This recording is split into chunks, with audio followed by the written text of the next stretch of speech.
और कुछ जो है न्यू चीज़ें भी हमारे पास होंगी आज, तो उन सब को हम डिस्कस कर लेते हैं। तो फर्स्ट ऑफ ऑल हम देखते हैं कि हमारा सेकंड चैप्टर था जो हमने स्टार्ट किया था, होपफुली आज जो है वो कुछ बेटर होगा, कुछ इम्प्रूव होगा सिस्टम, ठीक है। तो उसके साथ साथ हम बात करेंगे आज चैप्टर नंबर 2 की, कि चैप्टर नंबर 2 में आज हम क्या पढ़ने जा रहे हैं। तो चैप्टर नंबर 2 में हमारे पास आज जो है वो हमने पढ़ना है ऑब्जर्वेशन, कल हमने कर लिया था। आज हमारा जो चैप्टर नंबर 2 का टॉपिक है वो है फॉर्मुलेशन ऑफ हाइपोथेसिस, और उसके बाद है डिडक्शन।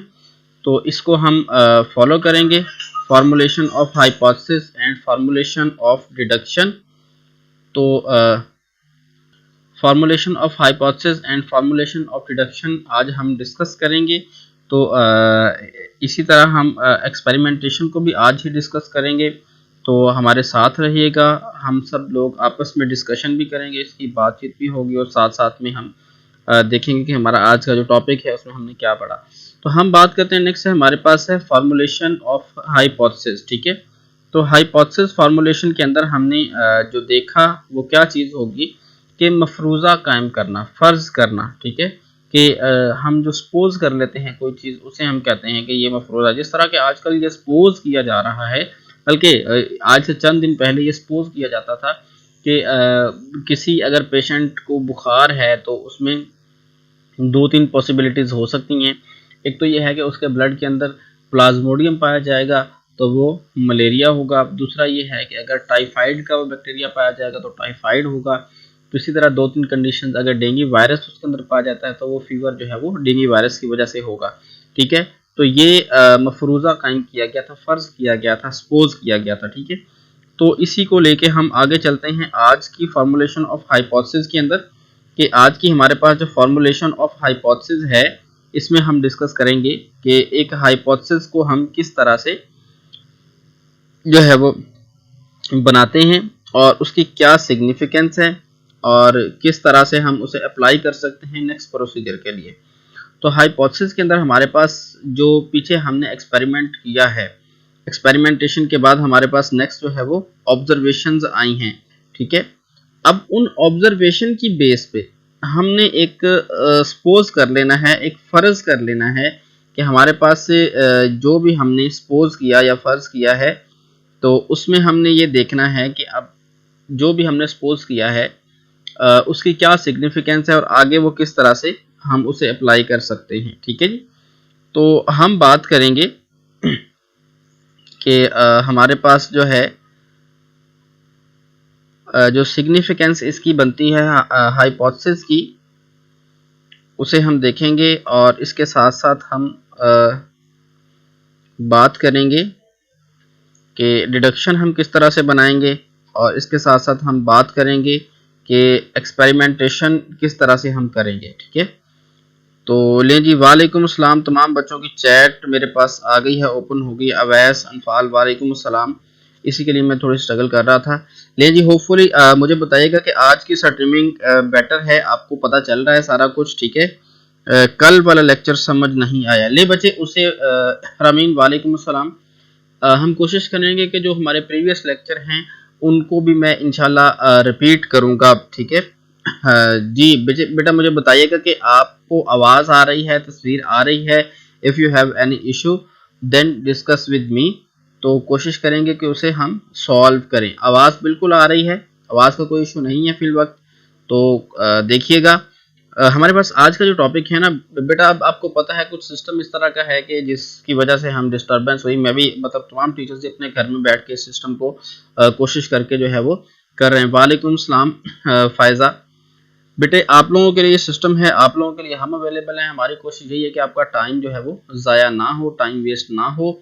तो आप लोग भी कोशिश करें कि मैक्सिमम टाइम जो है वो स्टडी को दें, और साथ साथ में जी चलो शुक्र है अल्लाह का, अगर क्लियर है तो ठीक है। तो वालेकुम सलाम उमैमा, फ़ायज़ा नो सर। बेटा मुझे बताइए क्या इशू है फ़ायज़ा आपके लिए, तो उसे हम देख लेते हैं। वैसे बेटा सब बच्चे मुझे बताएं आवाज़, और अगर पिक्चर क्लियर है तो मुझे मैसेज करें, ठीक है। आ रही है, ठीक है बेटा। आवाज़ आहिस्ता है, ठीक है, आवाज़ आहिस्ता है, उसका चलो हल कर लेते हैं। ये लें, आई थिंक अब आपको आवाज़ ठीक आएगी। तो हमारे पास अभी मतलब आपको पता है, जिस तरह कि आप जानते हैं कि सिस्टम को मैनेज करते थोड़ा टाइम लग जाता है। कोशिश करके कोई इंटरनेट का अरेंज किया है तो किसी तरह करके हाई स्पीड का, ठीक है। तो आवाज़ स्लो का हल कर लिया हमने, ठीक है। आवाज़ आई थिंक अब आपको बेहतर आ जाएगी। फर्दर मोर इसके ऊपर फर्दर भी काम कर लेते हैं, ठीक है। तो आज जो है हमारा टॉपिक है उसे डिस्कस करते हैं, और फर्दर मोर ये है कि मेरी कोशिश है कि किसी बोर्ड का या इस तरह का सिस्टम अरेंज किया जाए कि जिसमें बोर्ड पे आपको जो है वो भी समझाया जा सके। तो होपफुली 1-2 दिन के अंदर अंदर, बिकॉज यू नो दैट के मार्केट्स वगैरह सब क्लोज हैं, तो कोई हम अरेंज भी नहीं कर सकते, इवन परचेज भी कुछ नहीं कर सकते। तो इसलिए जो अवेलेबल सोर्स होंगी कोशिश मैं करूंगा किसी तरह बोर्ड की कोई टाइप की कोई चीज़ अरेंज हो जाए। दुआ कीजिएगा आप लोग भी, आप लोगों के साथ साथ। अवैस आप न्यू हैं आज, बहरहाल if you are new, welcome to the campus.pk। तो फिर भी जो है आपको वेलकम करते हैं campus.pk पे।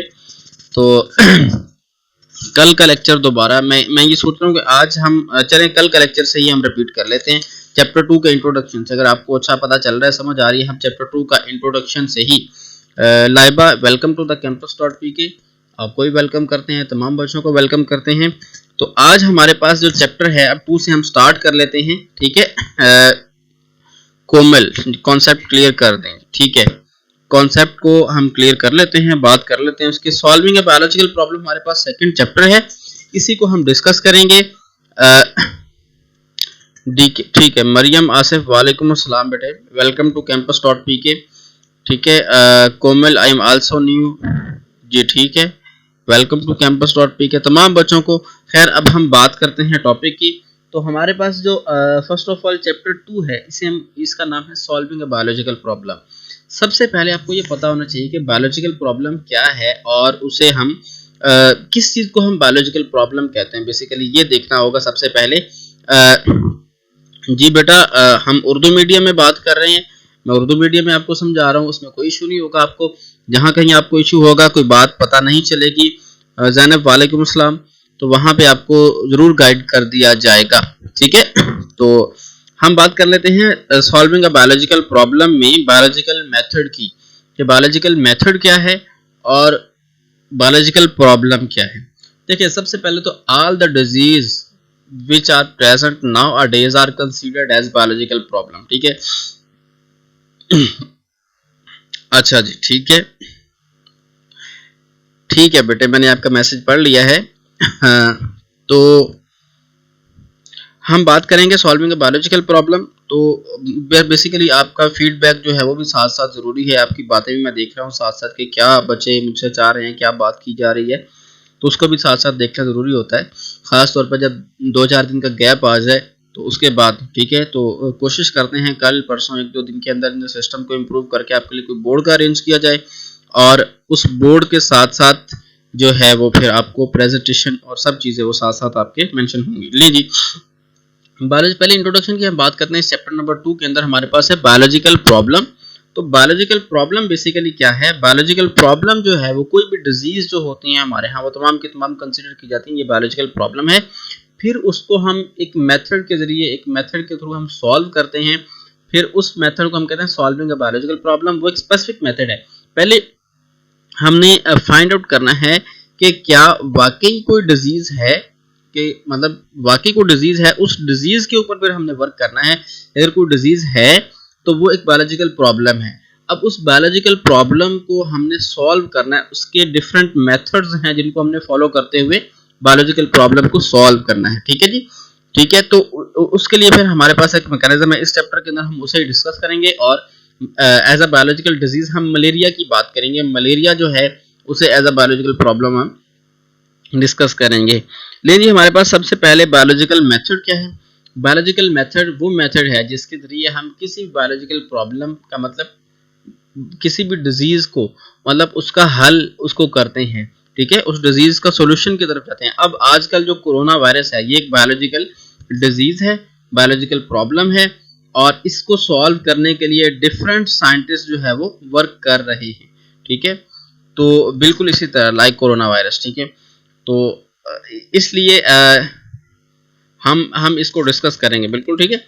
तो सबसे पहले बायोलॉजिकल मेथड के अंदर हमारे पास कुछ स्टेप्स हैं, हम उसे देख लेते हैं। वो आपका शॉर्ट क्वेश्चन है, पेज नंबर 21 के ऊपर आपके पास है रिकॉग्निशन अ बायोलॉजिकल प्रॉब्लम, उसके बाद है ये ऑब्जर्वेशन, उसके बाद हाइपोथेसिस, फॉर्मुलेशन, उसके बाद डिडक्शन, ठीक है, उसके बाद है ये experimentation, summarisation of result and reporting of result.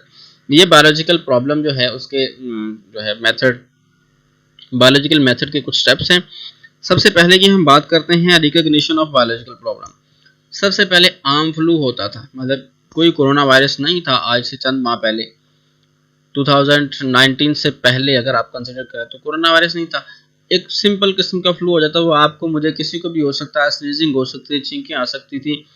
We are not considered this type of flu is as biological problem, हम उसे बायोलॉजिकल प्रॉब्लम कंसीडर ही नहीं करते थे। ठीक है, फ्लू हुआ, ठीक हो गया, वायरल डिजीज है, खुद से होती है और एक हफ्ते के अंदर खुद ही खत्म हो जाती है। ठीक है, तो बायोलॉजिकल प्रॉब्लम इंग्लिश, ठीक है, आवाज नहीं आ रही, ठीक है, आवाज का भी देख लेते हैं। मोस्टली बच्चों को आवाज आ रही है, यहाँ पे सिस्टम भी बेहतर है, काम कर रहा है, आवाज भी आपको आ ही रही होगी। ठीक है, तो अब हम बात कर लेते हैं आगे। हमारे पास है जी रिकॉग्निशन, कि हमने पहचानना है कि क्या ये वाकई ही बायोलॉजिकल प्रॉब्लम है। ठीक है जी बेटा, सब बच्चे प्री नाइन्थ के ही हैं, मोस्टली बच्चे जो है वो प्री नाइन्थ के हैं। ठीक है, मतलब अब जो है वो प्री नाइन्थ कंसीडर नाइन्थ ही की जा रही है, क्योंकि ये एग्जैक्ट नाइन्थ है, और प्री नाइन्थ तो कोई भी नहीं अब रही, क्योंकि नाइन्थ का सेशन स्टार्ट हो चुका है।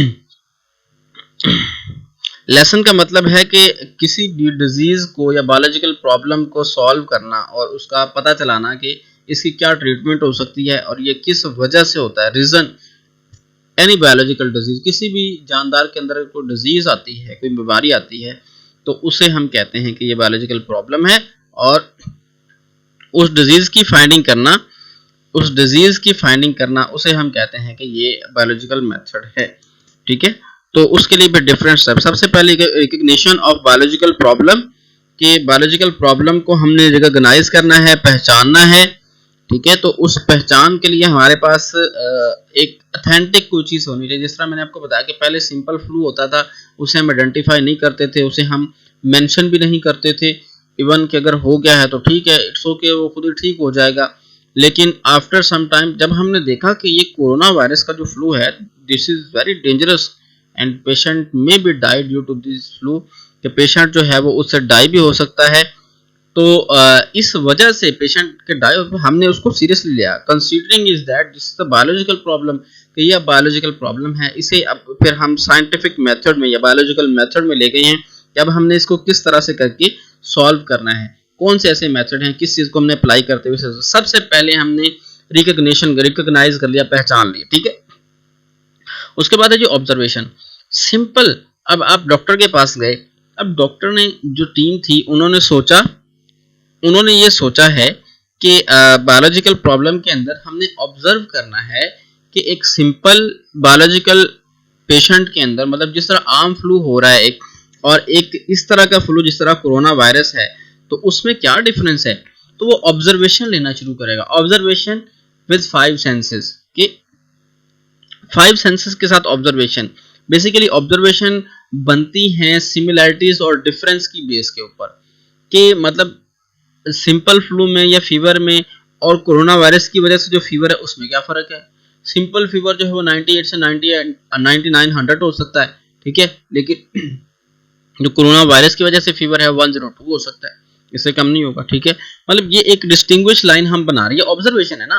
फीवर हमने चेक करना सर, उसके बाद हमने कफ है, कि जो फ्लू है उसके अंदर ड्राई कफ भी हो सकती है, दूसरी भी हो सकती है, लेकिन जो कोरोना वायरस है इसमें सिर्फ ड्राई कफ होती है, खुश्क खांसी जिसे आप कहते हैं। ठीक है, तो इसके बाद हम आगे बात कर लेते हैं 21। What do you mean by 21 Awais.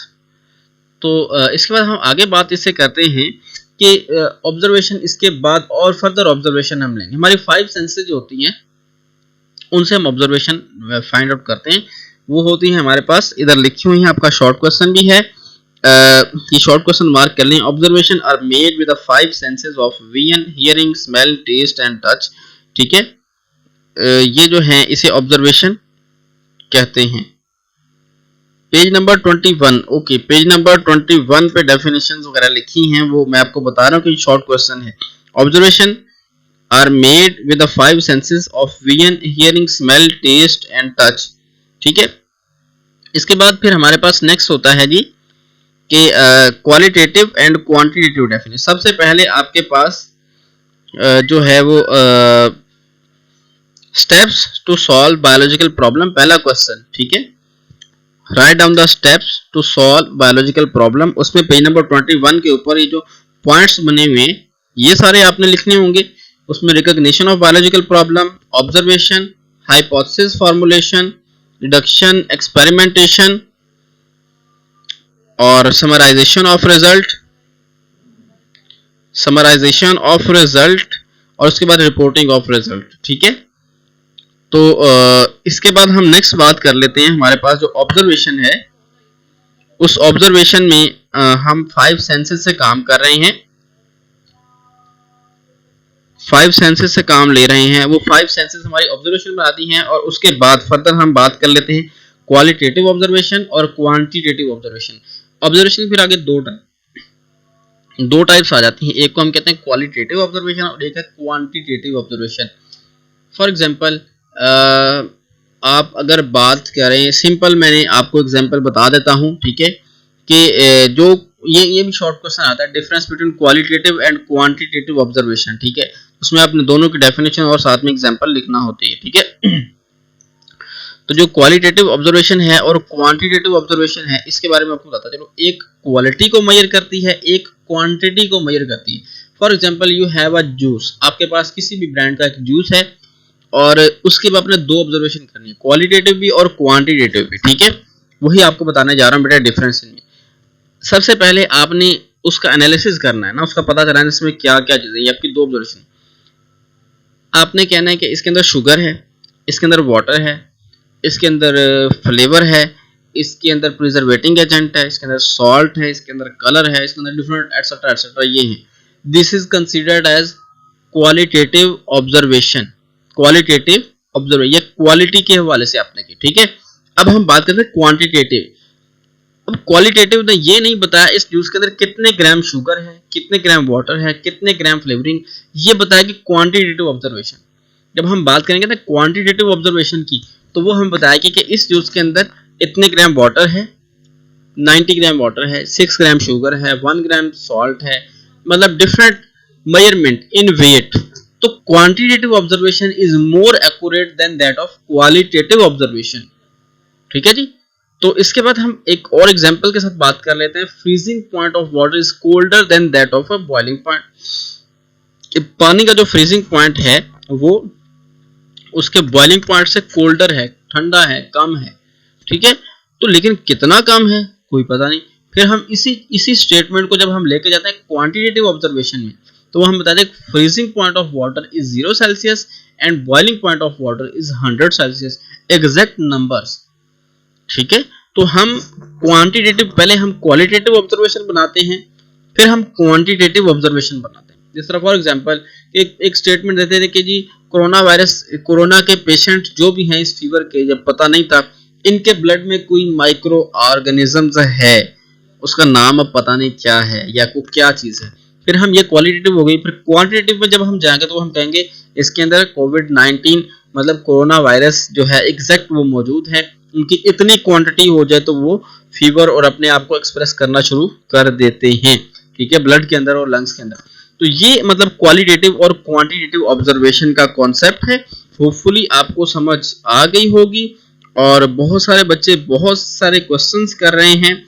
जिस तरह के मैंने आपको बताया है कि ये, अब आप क्वेश्चन सुन लें कौन कौन से क्वेश्चंस आपके पास हैं पॉसिबल इसके अंदर। एक तो डिफाइन बायोलॉजिकल मेथड, ठीक है, उसकी मैं आपको डेफिनेशन बता देता हूं, बायोलॉजिकल मेथड। ठीक है, तो उसके बाद हम बात कर लेते हैं biological method is a method which is used to, उसे क्या कहते हैं, which is used to identify a biological problem and solve it. ठीक है, ठीक है। अच्छा जी, इसके बाद दूसरा क्वेश्चन आता है, मैंने आपको बताया है write down the steps to solve biological problem. ठीक है, तो उसमें आपने सारे पेज नंबर 21 के वो जो स्टेप्स लिखे हैं ये आपने लिखने होंगे। और उसके बाद क्वालिटेटिव और क्वांटिटेटिव ऑब्जर्वेशन में डिफरेंस, ये शॉर्ट क्वेश्चन बहुत इंपॉर्टेंट है, ये बोर्ड के पेपर में भी आता है। ठीक है, तो ले जी बेटा, आज के दिन के लिए कुछ चीजें हैं जो रह गई हैं, कुछ आपके क्वेश्चन हैं, उस तरह से तो नहीं हो सका जिस तरह होता है, लेकिन with the passage of time उम्मीद है इंशाल्लाह हम इम्प्रूव कर जाएंगे, क्योंकि आज भी कुछ इम्प्रूवमेंट है।